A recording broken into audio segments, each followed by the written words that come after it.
Chapter of history کے معزز سامعین، السلام علیکم۔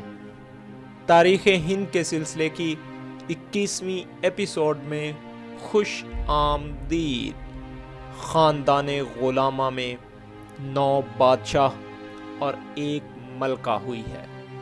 ان کی سلطنت کل 84 سال رہی اور بعض نے بہت ہی تھوڑے عرصے تک حکومت کی۔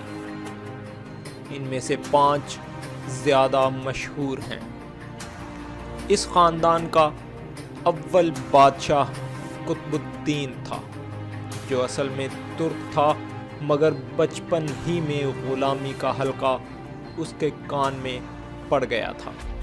اس زمانے میں اسلامی ملکوں کا دستور تھا کہ جو لوگ لڑائی میں پکڑے جاتے تھے اور چونکہ وہ اپنے وطن اور عزیزوں سے دور ہوتے تھے، اپنے آقا کے کنبے کو اپنا سمجھتے اور وفاداری کے ساتھ ان کے درمیان زندگی بسر کرتے تھے۔ اگر غلام کم عمر ہوتے تھے اور آقا کی اپنی کوئی اولاد نہ ہوتی تھی تو بعض اوقات وہ غلاموں کو گود لے لیا کرتے تھے۔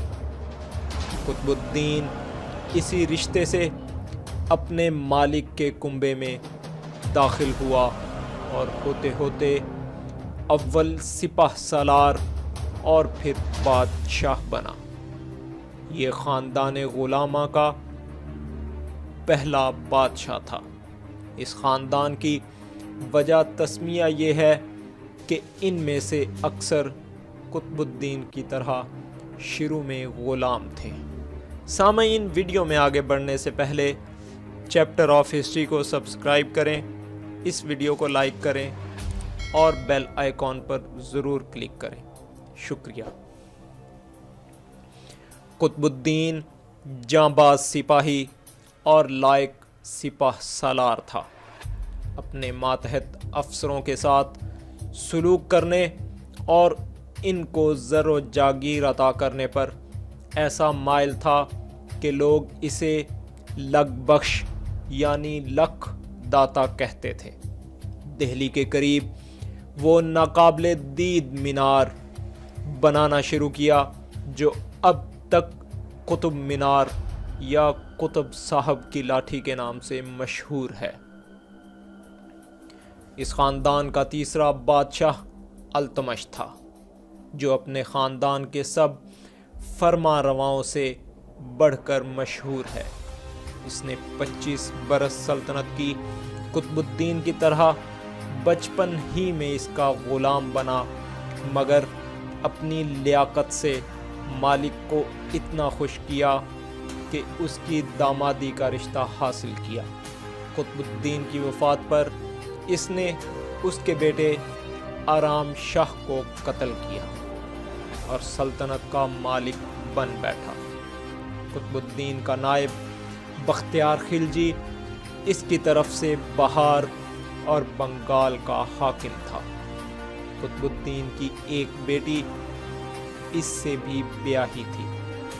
قطب الدین کے مرنے پر اس نے سوچا کہ میں کیوں التمش کے تابع رہوں اور بنگال کا خود مختار فرمانروا کیوں نہ بن جاؤں۔ پس التمش اور بختیار خلجی میں لڑائی ہوئی۔ التمش جیت گیا اور اس نے بختیار کو قتل کر کے اپنے بیٹے کو بنگال کا حاکم مقرر کر دیا۔ سندھ کے حاکم نے بھی التمش کی اطاعت سے منہ موڑا۔ اسی نے سندھ فتح کیا تھا اور محمد غوری کے زمانے سے یہی وہاں کا حاکم چلا آتا تھا۔ اب اس نے بھی سندھ کا خود مختار بادشاہ ہونے کا منصوبہ کیا، لیکن جب التمش کے ساتھ مقابلہ ہوا تو وہ ہار گیا۔ سندھ پار بھاگنا چاہتا تھا کہ وہ اور اس کا قبیلہ سب دریا میں ڈوب گیا۔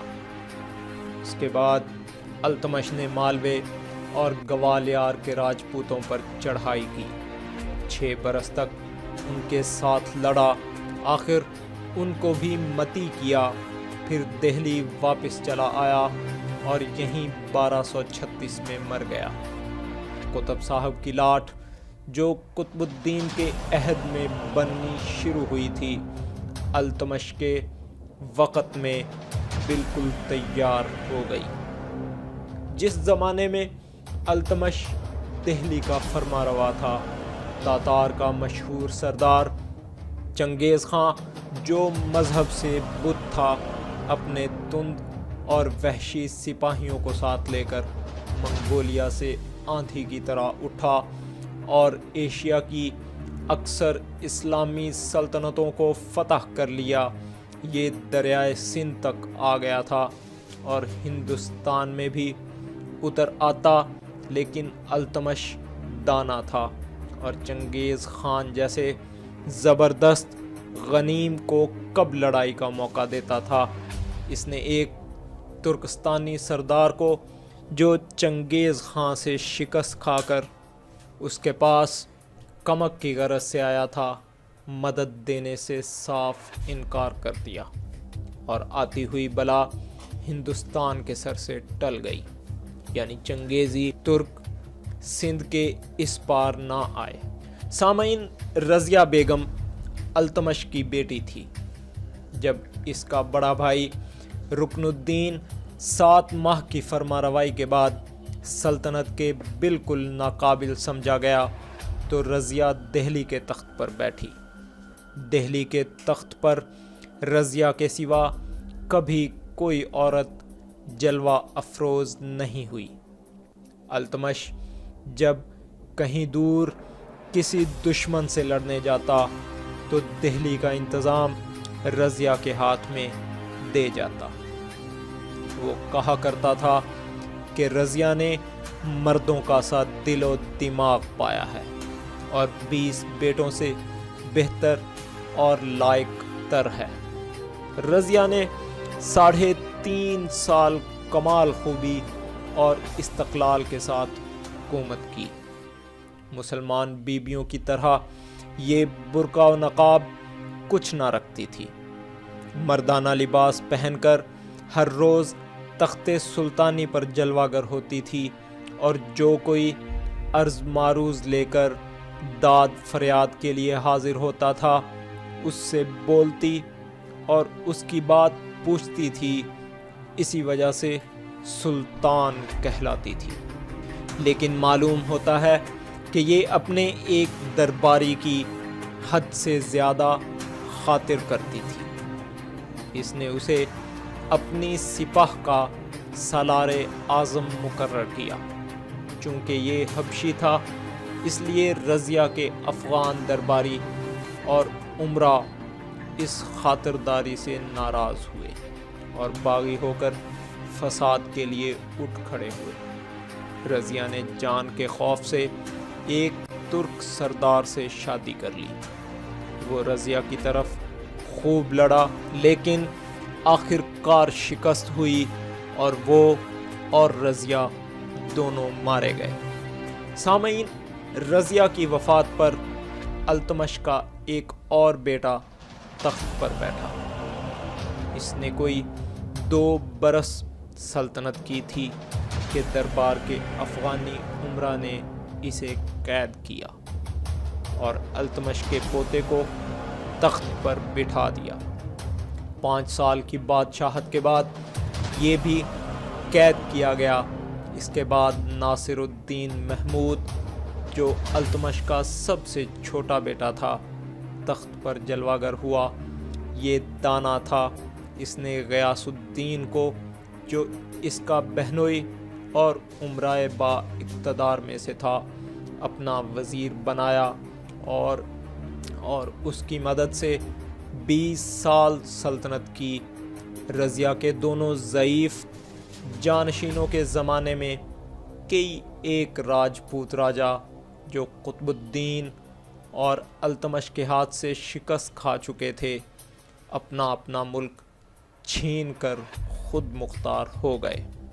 غیاث الدین نے ان ملکوں کو فتح کر کے پھر دہلی کی قلمرو میں شامل کیا۔ مغل بھی بار بار ہند پر حملے کر رہے تھے اس نے ان کو بھی شکست دے کر بھگا دیا۔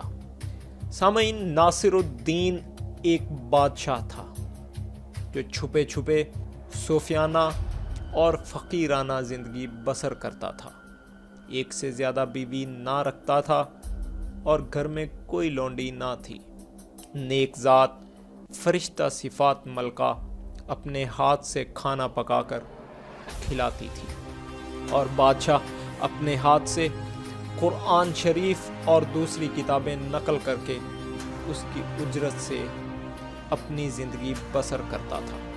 ایک دفعہ ایک درباری بادشاہ کی خدمت میں حاضر ہوا اور پاس دھری ہوئی آپ کی کلمی کتاب کو اٹھا کر اس میں کچھ غلطیاں دکھانے لگا۔ آپ نے قلم اٹھا کر اس کے سامنے جس طرح وہ کہتا تھا بنا دیا، لیکن جب وہ چلا گیا تو اس کی کرائی ہوئی اصلاح کو چھیل کر صاف کر دیا۔ کسی نے پوچھا، جہاں پناہ یہ کیا بات ہے؟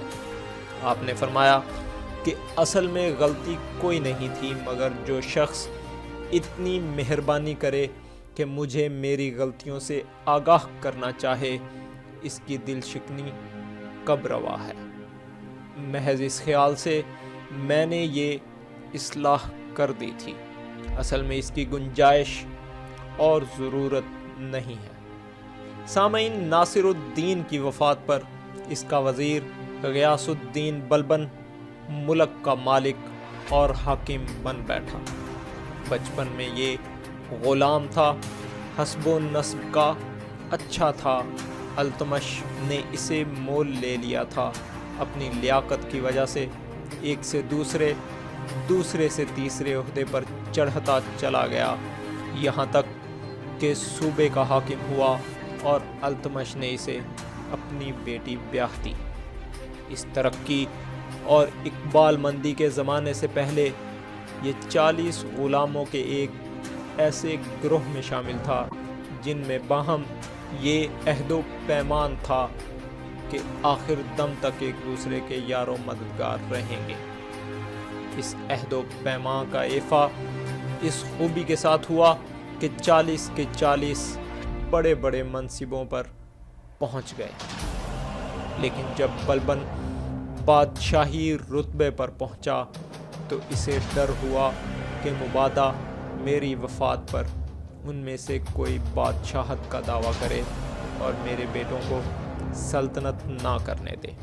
اس خوف سے اس نے ان سب کو قتل کرا دیا۔ بلبن کے عہد میں ایشیا کے کئی حصوں کے رئیس اور سردار مغلوں کی طاقت و تاراج سے تنگ آ کر اپنے ملک سے بھاگے اور ہند میں پناہ گزین ہوئے اور یہیں رہنے سہنے لگ گئے۔ ایک دفعہ ایسا ہوا کہ بلبن کے دربار میں اس وقت کے 15 رئیس جمع ہو گئے۔ بلبن نے دہلی کے بازاروں اور چوکوں کے نام بدل دیے۔ کسی کا نام کوچہ غور رکھا، کسی کا کوچہ بغداد اور کسی کا کوچہ خیوا۔ مغلوں کے لشکر پنجاب پر حملہ آور ہوئے، مگر بلبن اور اس کے بیٹوں نے سب کو مار پیٹ کر باہر نکال دیا۔ آخر مغلوں اور بلبن کے بیٹے محمد کے درمیان سخت لڑائی ہوئی اور محمد مارا گیا۔ بلبن کی عمر اس وقت 80 برس کی تھی۔ تخت پر بیٹھے اور سلطنت کرتے ہوئے اسے 22 سال ہو گئے تھے۔ بیٹے کے مرنے کی خبر سن کر اس کو اتنا رنج ہوا کہ جان ہی سے گزر گیا۔ بنگال کے حاکم تغرل خان نے بغاوت کی۔ بلبن نے اسے شکست دے کر قتل کیا اور اپنے بیٹے بگرا خان کو اس کی جگہ بنگال کا حاکم مقرر کر دیا۔ بگرا خان آرام و چین سے بنگال میں حکومت کرتا تھا اور اسی پر صبر و شکر کرتا تھا۔ چنانچہ جب باپ مرا تو اس نے کان تک نہ ہلایا اور اس بات کی مطلق کوشش نہ کی کہ میں بلبن کے تخت پر بیٹھوں۔ نتیجہ یہ ہوا کہ اس کا بیٹا کیکباد دہلی کا بادشاہ ہوا۔ کیکباد کے زمانے میں بڑی بد عملی ہوئی۔ بگرا خان بھی ایک دفعہ آیا اور بیٹے کو سمجھایا، مگر کیکباد پر کچھ اثر نہ ہوا۔ بگرا خان کے پیٹھ پھیرتے ہی پہلے سے بھی زیادہ ابتری شروع ہو گئی۔ کیکباد کو تخت پر بیٹھے 3 سال ہوئے تھے کہ اس کے وزیر نے، جو خلجی قوم کا ایک امیر تھا، اسے قتل کیا اور آپ اس کی جگہ بادشاہت کرنے لگا۔ بگرا خان بنگال ہی میں پڑا رہا اور 44 سال اس ملک پر حکومت کر کے اس جہاں سے رخصت ہوا۔ کیکباد کے بعد بگرا خان کی وفات تک دہلی کے تخت پر 6 بادشاہ فرمانروا ہو چکے تھے۔